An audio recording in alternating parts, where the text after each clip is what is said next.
Fires rage across the inland Northwest. We'll update you on the wildfires burning in rural areas and the suspicious fires that broke out in downtown Spokane.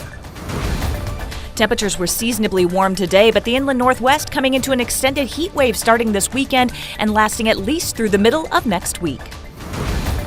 Redistricting efforts continue across the country. We'll tell you which Republican-led states Trump is focusing on and how Democratic states are responding. Good evening and thank you for joining us for KREM 2 News at 5 tonight. I'm Mark Hanrahan.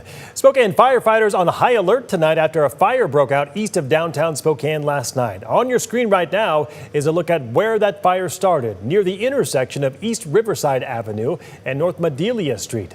That fire broke out just after 8 last night, and firefighters stayed on scene all night to make sure it didn't spread to other buildings. KREM 2's Christian Garza was there this afternoon for a look at the area. Now we are able to see the aftermath of that big commercial building fire that happened at around 8 o'clock last night. I'm actually going to step off screen so you can see exactly what I am seeing right now. Now, crews on scene say the fact that the building collapsed in on itself is actually making it harder to investigate, so the cause of the fire is still unknown at this time. The Spokane Fire Department confirmed with us today that this warehouse was actually a Tormino sash and glass warehouse. Now, as you can see, there is a ton of rubble on the roadway here on Riverside. There is a tree that's down which caused a power line to come down as well. There is a lot of burnt rubble inside of the warehouse as well. Now, we actually have some video of the fire at its peak yesterday, so we're going to bring that up and show you guys exactly what that looked like and what caused this extensive damage here at the warehouse. Justin DeRarter with SFD says once crews arrived on scene, it took about 2 hours to get it under control. He says the biggest concerns for the fire department was to make sure that this fire didn't spread and that people were safe. We had a lot of embers coming off this. We talk about our ember showers with wildland fires, but essentially that's what we had here too yesterday. So we had some firefighters patrolling kind of the neighborhoods around here, watching where those embers landed to make sure we didn't get another fire going. After talking with crews on scene this morning, they say they are holding off efforts to get inside of this building to put out the smoldering hotspots that you may see because the building is a collapse hazard. So they're waiting for the area to be cleared by structure engineers before putting anybody in harm's way. Now, like I mentioned before, Spokane Fire Department says the cause of the fire is still unknown at this time, but investigators say they do plan to tear down this building on this property here in the coming days. In Spokane, Christian Garza, KREM 2 News. All right, also tonight, Spokane fire investigators are looking for a suspect in 2 suspicious dumpster fires. One damaged a building in downtown Spokane. KREM 2's Shannon Mowdy is live tonight with what we know. Shannon? I'm here at the U.S. Bank building downtown. I want to show you the damage left behind after that early morning arson. You can see that it is boarded up right now, but there is a hole behind those boards, and customers are asked to use the Riverside entrance to U.S. Bank because of the smell of smoke. Spokane's fire department confirms 2 fires in the area of Riverside and Washington. We found evidence of the other fire on a dumpster outside the Liberty building. The property's head of maintenance told me by phone their security cameras captured a dark silhouette near the dumpster around 2 o'clock in the morning. The fire burned for about 45 minutes before a janitor noticed and called crime check. Firefighters were already responding to the fire at U.S. Bank, so they were able to respond to that other dumpster fire pretty quickly. I did call the property manager for the U.S. Bank building and left a message. We're still waiting to get a response there. Shannon Mowdy, KREM 2 News.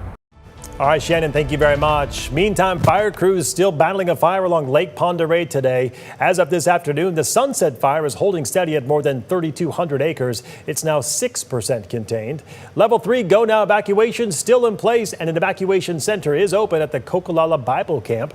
The Bonner County Fairgrounds is available to shelter evacuated livestock on a limited basis. At least 20 structures have been destroyed, 6 of which were homes. Investigators are still looking into what sparked the fire. We are also tracking a wildfire in the Cottonwood area. It's just north of Welpinit on the Spokane Reservation. The last update that we received said that fire is about 80 acres in size and it is threatening multiple structures. Stevens County Fire District 1 posting on Facebook last night saying crews at that time had a dozer line around 75% of the fire. They will continue working on putting out hot spots and gain containment today. On that note, we want to talk weather on this Thursday with meteorologist Michelle Boss. Michelle, I guess the good news, it's going to be hot, but the good news is not expecting a whole lot of wind when we're tracking wildfires, correct? That's correct. It is going to be a little bit breezier tomorrow, but I'm looking at wind gusts maybe 20 miles per hour out of the northeast. Overall, expecting generally light winds with just very hot and dry conditions, with temperatures really heating up this weekend. It is probably going to be an extensive heat wave. As we take a look at temperatures across the region, we got 85 in Spokane, so it's been a warm and sunny day, but no extremes in temperatures. Mid 80s across North Idaho, seeing a little bit of upper 80s and lower 90s across central Washington. That's where we have the potential to see some triple-digit heat beginning this weekend into early next week, and that's where our extreme heat watch is going to be in effect from Saturday through Wednesday. Spokane and Coeur d'Alene not in it, but it's still going to be very hot, and even on the west side we're looking at heat advisories for the Seattle area, so temperatures on the west side in the upper 80s and lower 90s, so pretty warm for those folks. But clear skies, no precipitation in the region, and it's going to be dry for quite a while. In the short-term forecast, looking at clear skies, but at least tonight we're looking at temperatures to drop comfortably down into the upper 50s. So you can open those windows up. The air quality is good. We'll be heating up to near 90 tomorrow, and then we'll be well into the mid 90s with plenty of sun for Saturday and Sunday. All right, sounds good, Michelle. We'll check back in with you later in the show. And new at 5 tonight, Whitman County Public Health has a warning about the presence of a harmful algae bloom in the Snake River. A water sample tested positive for microcystins, a type of liver toxin. Harmful algae blooms may occur year-round but are more frequent in late summer and early fall months. Residents and visitors are advised to not drink, swim, or boat in waters where there's a visible bloom. You should wash your skin and clothes with soap and water if you come into contact with the algae. Keep pets away from the area and do not cook or clean dishes with algae-contaminated waters. The Kootenai County Jail is overcrowded right now, so the sheriff is asking deputies to use discretion when arresting people. Captain Jeremy Heil says if deputies can cite people for certain misdemeanors instead of arresting them, it would help with jail capacity. Our news partners at the Coeur d'Alene Press say one reason for this overcrowding issue is the state is not taking their inmates. The jail is working with the state to find solutions as they wait for them to transfer their inmates to state prisons. Also, the jail is working on putting new beds in. They have already started construction on a new dormitory pod, which should be finished in March of 2026. We are learning more this afternoon about just how many construction projects across Spokane County are on hold right now as construction operating engineers are on strike. Take a look, more than a half a dozen paving projects in Spokane and Spokane Valley at a standstill. The city of Spokane identified 6 projects impacted. Spokane Valley listed 1 major project. The state's North Spokane Corridor project also on that list. The union representing operating engineers walked out last week, and that strike continues today. Spokane officials say the impacted projects cannot move forward without access to paving materials. In Spokane Valley, the Wellesley Avenue Preservation Project next to East Valley High School was scheduled to begin the same day the strike started.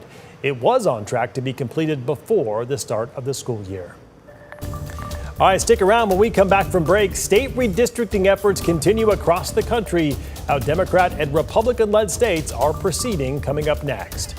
And we talk with SPS officials about how they plan to handle vaccination exemptions in case of a measles outbreak. What they said, still ahead.